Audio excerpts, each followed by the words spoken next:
mala ke runwang mala ke changder mala ke tiang mala ke tawna kon dia chabagrar ke news barar ka analysis ogwas ko kwiro ai ko gente ka tito go raba lar yene tina lo an ko be video mbe chia ka ne dia che ner ka mala yende ar pis ka yende ar ko mala yende ar pos ya tin kona ba ben kanga kenyam ta ka update kar yel gwar male mal ma gwalong a she ener ka mal me dire long ta kon ka update ka kuido aran rei loka ne dialo kona te ka dio ne dialo kona dier ka men we chang rei loka go ba yogo twara dier min biya lat karo ade palun pa nyu kun dialo kon de tin ko jen biya kun nore biya yogo ba gad pankien ja ka polke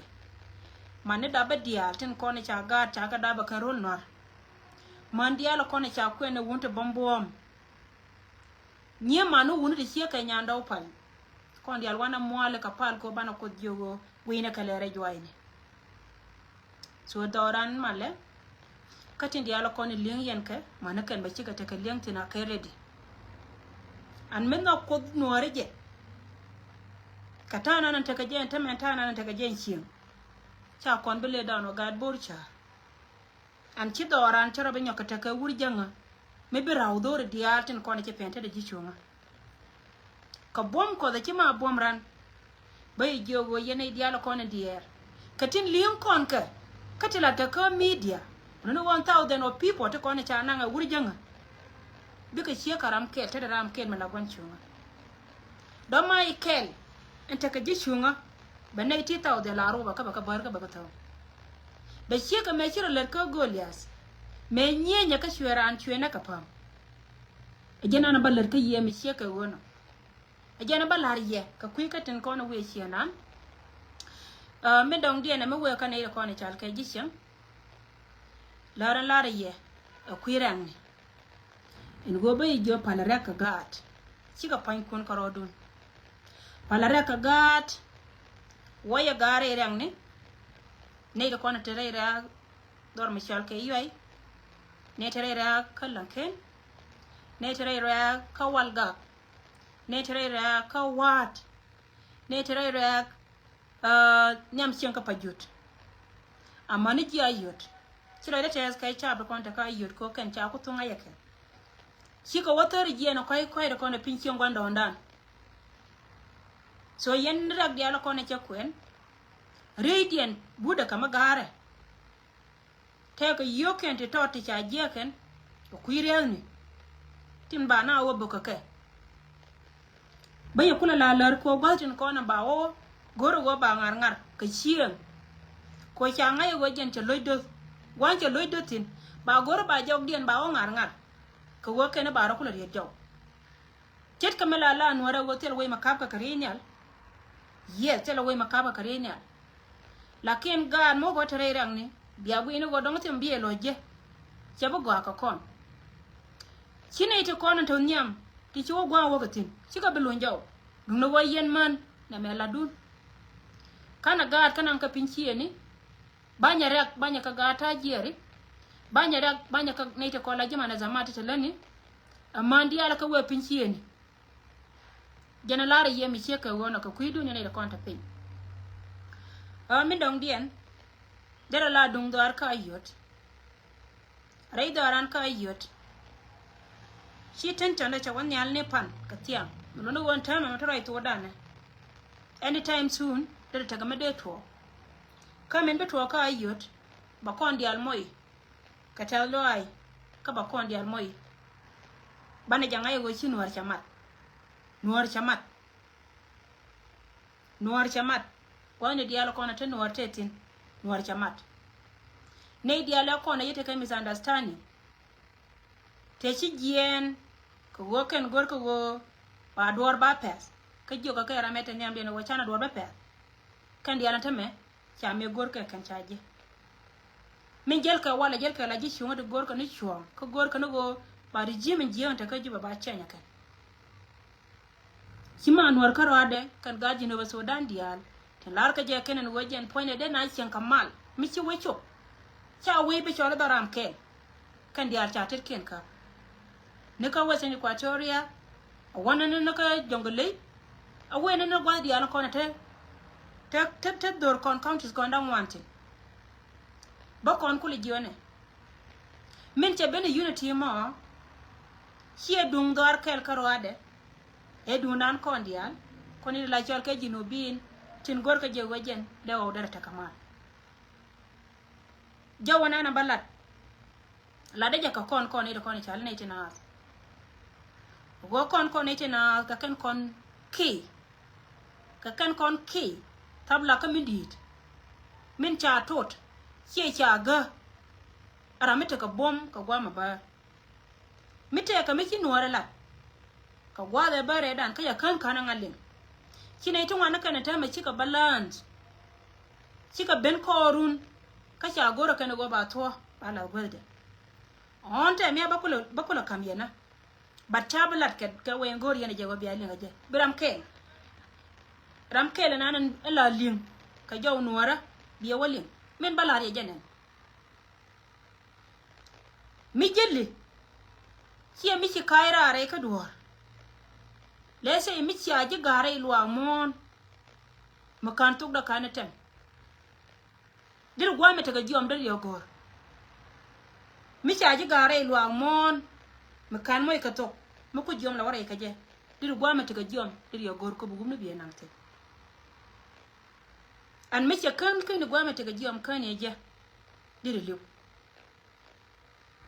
mununo go kon dial gorne je go kon bana kot kona pam dial ko na chala dum ni kon chana ka kot ko jen bana jiom input ka queen la ji chungni bana ngal ji kon biya ngawli ngata ngai je bad bangali on wari chin changa bi ngal wari jana lari yena mo karwa inde kon lat kon ka media kiya katana na jel ka kon ray moment da muno go kan gaji na baso dandiar tin konan be korun rana la gor ko yene diara kon tan nyam dien wojo man put ko kuji chungni a ci chot ka jog jedu jana waraidu ko breathing ko nan raidu ko jen mo wa chot ka jog jedu ba wajera mata jog min dong dia na banyo ka lor kon e chomo gwe ka dies kia ga lo ka to kon cha ratam dor ne dia la kon na bu te ke 25 me cha re ma cha yen man nyan do cha ka la bela ka cha ka ku ko go la je go ken te ka me cha ku ni jelia re ma cha me cha le ma cha ka ba se la kir ma dir ka cha la ka se jin kine dia la kon ti le pa ne re ma cha ro go ma go re ma cha ro ko ba gwa ba je ki lo dien nga cha we mi chari ma char cha yen amani chuonda bangara manana temeliya ba cha yen te gwama dor jete ala go kan kon kan me ka shejen kan kon kan me ka on ba ko ben ka yetam kabiri na me ba waka wur mi chal ka gar ka tolsha ala gon wur mi chal ka bal gar ka wur mi chi chuon ka el ka nuare do ar mi chal ka Canada cherwe wi loka rig dia la konte lu ka nuari nika 2013 amane me chara kan tame ci balgar ke chelar kel ka je chelar kel kan warte konte lu dia wa ka wur me chal ka gar ke tol shek kane wur min chal ka ibol makwi yen law dara titi ka ga lo ka te ko ne che be yut nga dan te wi ara ko kon kortelpa te mi agora bala yena melono go yen point kun medane wayen chika yen koro nora konte konete rete ikon kel ke selpa ni wan ni me nyin kon ke 2013 me cha ka joirar me chi selpa na ben moy ka oda ka pai me chi ka pai re jo ne dial te la lat gora ma no position de baroda report ka juba chune konte cha kun me ken chwara lei kon dor kon da ngwan dial kon ne tina to kon kana me cha rodian le chi ko ware kana to an gwa bar me ke lu tele nuor me ling jaw dien kane te cha ro mo bot ne te tar ka chwanga ken te yare dien jin gar ma kwe ni bol ti re dien ka te wur me chal ke gar ke tol shek te re dien me che ben to ke 2025 en wo cha wur me chal ke dr yama cha yen kia la ram kel kia la ne daro ko lote je pe kia ngal yut kia kai lore kia lar ka kuimye kia lar kia gagra so yero ine ne te kon te chi wore ni ke 213 te na ka kona ken ne tin kon cha no gor dai bo no kon lo ko kon wori dia ti amana karkien chang laran ma gwa wi lo ko menan cha bu pelaka fu yen ka ba join ka yote to te kon cha kamiye kan ya bel ko ta me ta ne te wan na ken tin chui amana kon man ta dor ka gat ngene ya bita me be delebe ko tel me la ladi ba kan cha je kamela chu de ko chen ai cha yu no kwa ya banam cha jo lo ya tu mai no kun gan mo ro kun gat kun ya wunu kun te ya gar wunu kun bambuam ya ka jin gur me chal ka gar ke tor che jin gur kel ma ci dab ka wunti bum ta ngai na panke ti number 1 ray goro ka kan gat goro ken dor ku daro de ta ka kenya ka gat de we lo ka menan ci wuji no ba so dan de le ka dora ken kan daro di altera mo wotto gala ma de pen la gor ka na rodi na ka cha lo make proud ka ku goro Shuri goro wajen pankien si me cha la da bal kana tarir ray lo ka ku goro Shuri goro wajen bete ga be shot pin tin bat kan ji belon gwa de dan ko wona itu wana ken cha je ngaji wo na me baro rididi ci kai kor kwan ka goro wajen poinde bila ko ramme to kor sal pakir ma yadi ka jen gwa de kan gwa me ne ben jaram me la gwiro de wonji no baso dan bier wajen bako ben ka jina tama baba hiya tullet ka ji en wodi ro dinyo komedi ro wigur boaran dina jena go jin bu yo continue abisal pakir ma yadi min changa yi jinu bi ndia amana ga jana kenan walle wi saw to dana ke ngar abi kore bi ter ko bi gargur bi na jan boaran dina jena na mo mi bu bom gan ku ala wunu ko te kon mi bi e chopin ka be je jako wajin pointu bilene na ite kon te cha kon ko kan ke 2 or 13 bilene ka kajiya ko cire karama ngai to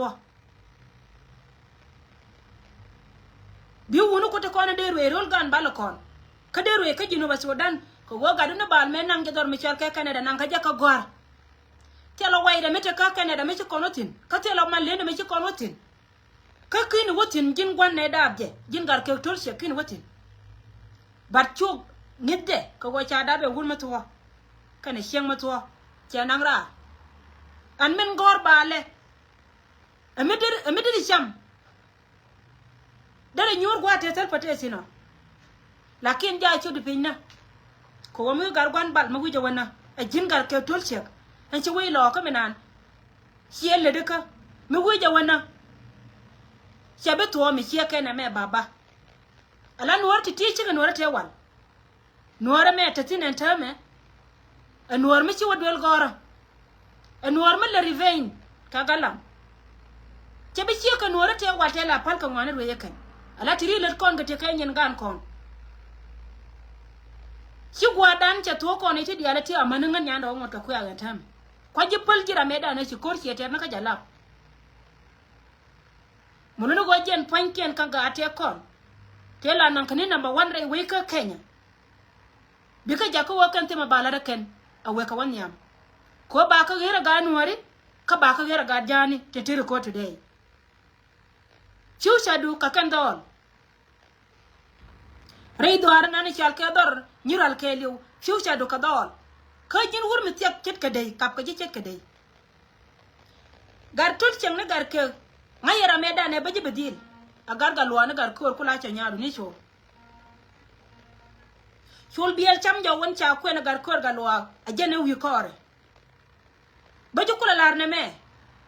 wurmi chal ke gar ko ga luwa kar yam che chui dor kel ke wuni te dia te ko ne joy ka dor ke 2 13 gar ko cha kam ne ka gal ngai je gwa chi me de la lar ye ji ma ci gar ko ga luwa lo chabra bo lo ka sal pa ka jamo ngai jen kan yote kon te let ka gar ko ga luwa ala ma pat re do ma chal ke wuror county kan chol wo ya kan ka kem chol ja ka kem mulu go yo kana gar ko galwa ko jen be je ko gar ko re wulo ka ma kai lo cha yu da gurmi chal ka Salva Kiir ma ya dit ka chot ko wajen be che mana baka bana anta ma cha gar ko galwa che moy ka biel me chite dial te kon te lede mete dor che ka chot pin la re jirien me che kana me en go jin kan yo usal pate kon te jakka wurmi chal ka gar ko galwa ko be led iroma gad ka kan chol woy ka kem te la gar ko galwa me ka university misha nanka scholarship dun South Sudan gad ka dial tanken kare do me woka Libya kate ka kum la Nigerian me chieka na me wo chie tulet ka ji la roinas ko widan kon gadi na ga kan rai mete kana kon nyerti jeng na ka ye che jegan go dira me di der la duor dira ndir ya la duor ba kulo ni lengde gatol che na gar ka an go jin poindu biro do la kamina na titin ajen gwade na me ajen gwade na me kammi biro do ko bot ka duor run china bebel ko jin biya do am jiya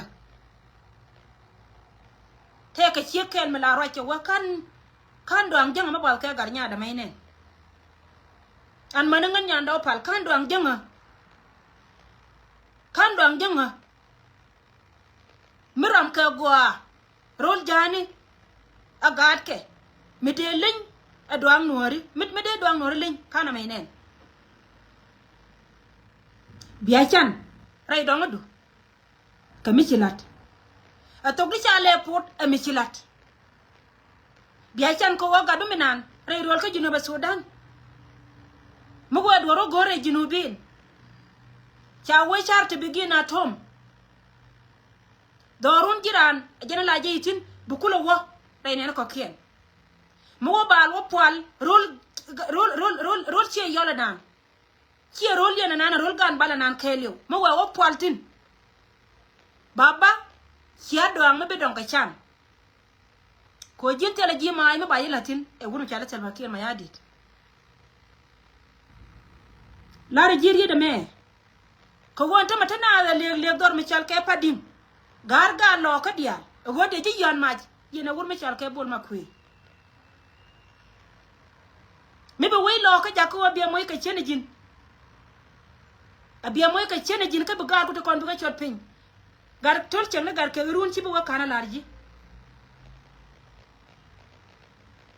mi chalo du che yut changa pane che go wa mi chare yene cha jen gude chia dur ka ji kane dia tu wana kan ka jene ban ne te kon te cha na na kan ka tu 13 ga lo ka te cha ra ko jene ba ka ba moy ka bom so mete ka gat ken mi tu de cha mo we ka je wo ko ne te ra de dien mi cha lo de che wo cha ra la re ki do ne ji di la ko ra ma te le gar mi chal ka pa ding ba ma wi wo kotin abia kotin Siapa wani jirol jani siapa macam gar koro pat dor misal ke rejani dor misal ke poktab sia ni kueje gua macam gar koro patin kan nuara tak kono right tin sial ka adut Salva Kiir ma ya diri ka konda nei te kanjo imondi anda bar koro koro ka sial ko gua bawo we ba lo moy ka ke pamlis dialo kono chiwo me wo tura me wo poda ba pot tella ram ke no ba kaya ngagaran amana jin ma wuja wama yena bol ma kuey gar ke tol che ki bare da do nan baba biere da bu kui ba ko nan ji ka worun ba gar ko tin konte don ta ji lwe antame bi ka lote ka wi loka ko ngai je gwa wo mi le ci dol ku te ko na ngai cha dem ka reni jin biri de me wako man kun kena bol ma kuy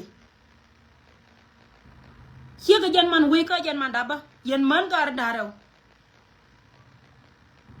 rol gan bala nan dina jan karar gur mi chal ka gay tut kulang da pa ja rol gan bal ka gan man sieng mi jin sieng ma gwa lar ka je jin sieng ma gwa la ga do kam ga do la wa jin gar sieng ma gwa ko kor kam je siek raja ka chaw kun akan kan yan ma ja ga lo ka chi akan ga lo kan na ne ke na kon cha chui ke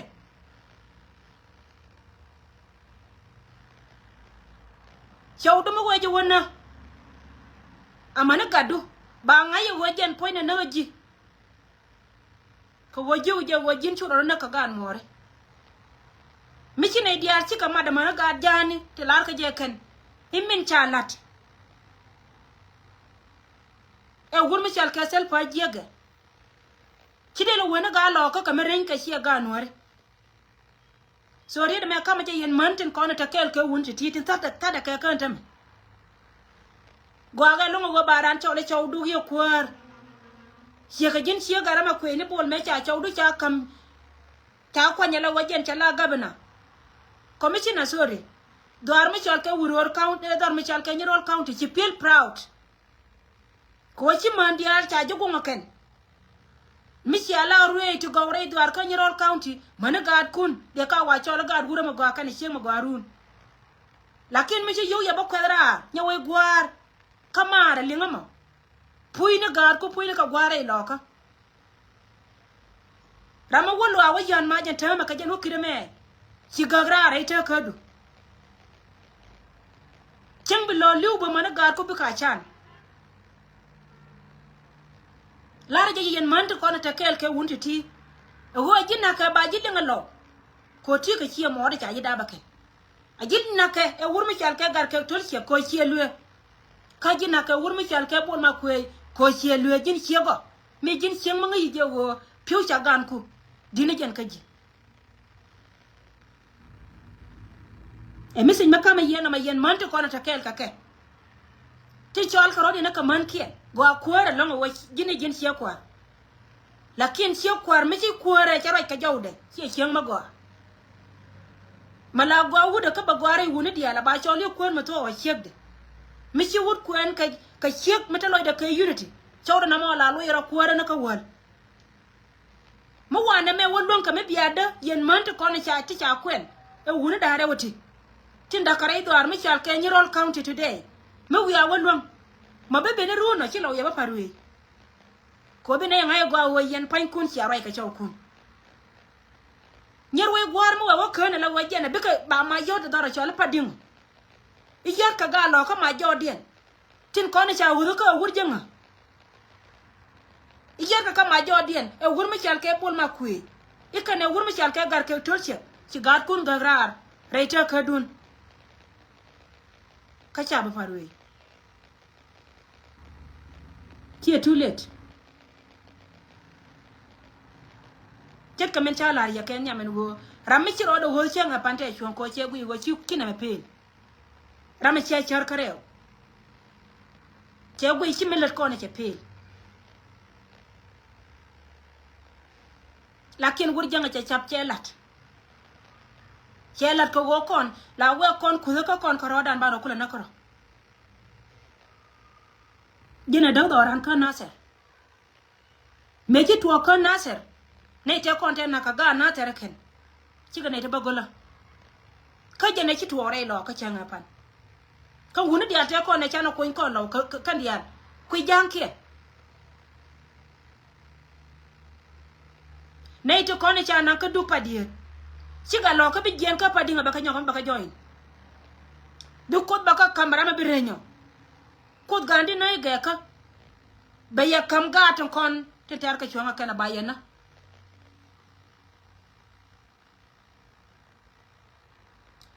eri de makama yena ma yelo yenne dang rew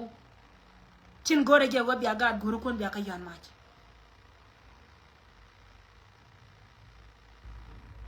miki ne diana kona te liep kana meken miki kamat anga ka kon mede jala ide la kaira tela ramade kaira na tama tela ramade kaira ne diala kona right tin got ka lawoken kay miti nyeke na kona right ka alana me kor chunga tedi ala kon de cha kwenti lar ke cha kon won chepel ana magon chepel ana magon chepel cha pel ba la pele ka kwor malama ya kula ka tijine kwala lar chenga dan me jo jang chama ko ilwet kan chieng ma chala robe ga nyandeng ke won mi chal ka kwol ma nyang juk chaka la ta lo ilon an ngode ka mala ara je yes mani antame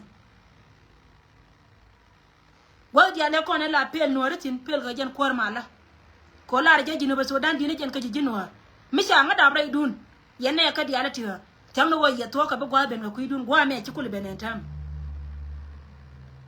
cha pel ko wachi no pel ko ken bi ka chuptin dor mi chal ke ma kal de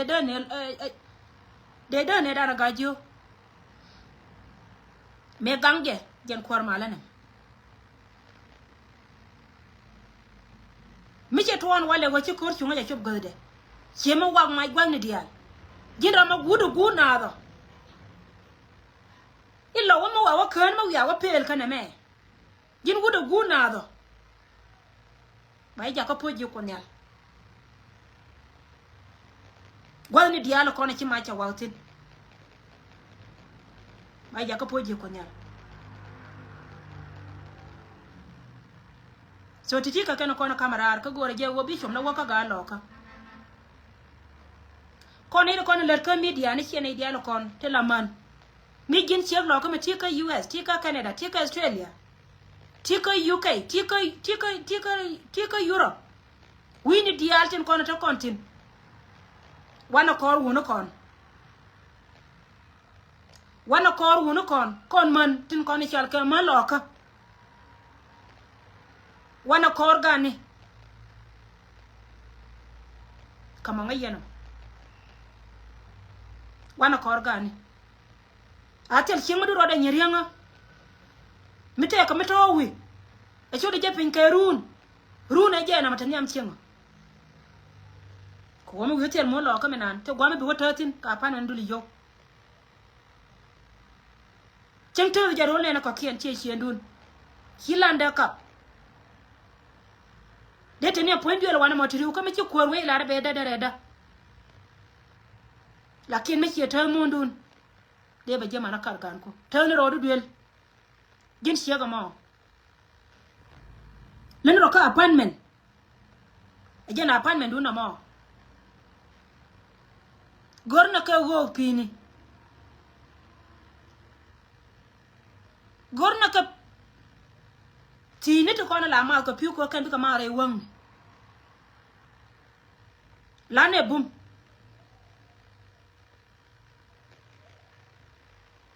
jana ba kam kon manata do so titi kan kona no ngara wo yen chora dier ka meta chang doran arano de chijet gwana na tete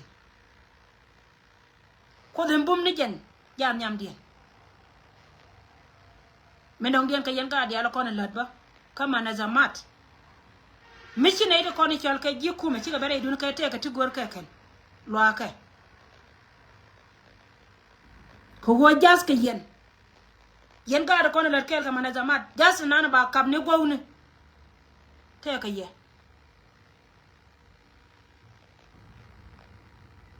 te ka ye